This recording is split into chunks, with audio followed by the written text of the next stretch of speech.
বয়স বাড়ার সাথে সাথে আমাদের হারানোর ভয়টাও তীব্র থেকে তীব্রতর হয়। বাবা মা, বন্ধু বান্ধব, কাছের মানুষ হারানোর ভয়।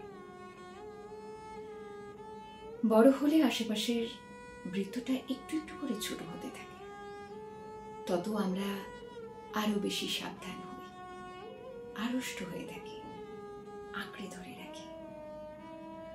আগে যত সহজে কেউ অভিমানী কিংবা রেগে গিয়ে আসছি বললে চলে যেতে দিতাম, এখন মনকে বোঝাই এই মানুষটা আর আগের মতো ফিরবেই না হয়তো।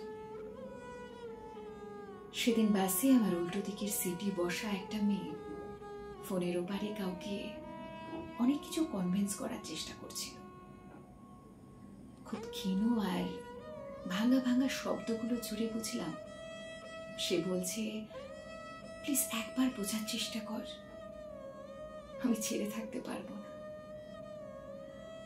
তারপর হুট করে ফোনটা কেটে সাইড উইন্ডোর দিকে নিঃশব্দে তাকিয়ে রইল। খেয়াল করলাম একটা হাত দিয়ে নিজের আর একটা হাত শক্ত করে চেপে ধরেছে, ঠোঁট ভেতরের দিকে উল্টে কান্না আটকানোর আমোদ চেষ্টা। তবুও মার্বেলের মতো চোখ দুটোই জল জমেছে।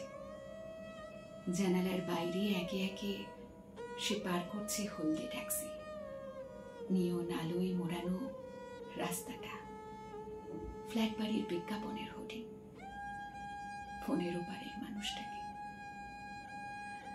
ভাবছিলাম এই মুহূর্তে যদি ওই মানুষটা এই দৃশ্য সচক্ষে দেখতে পারত, তাহলে আর তার কোথাও যাওয়া হতোই না।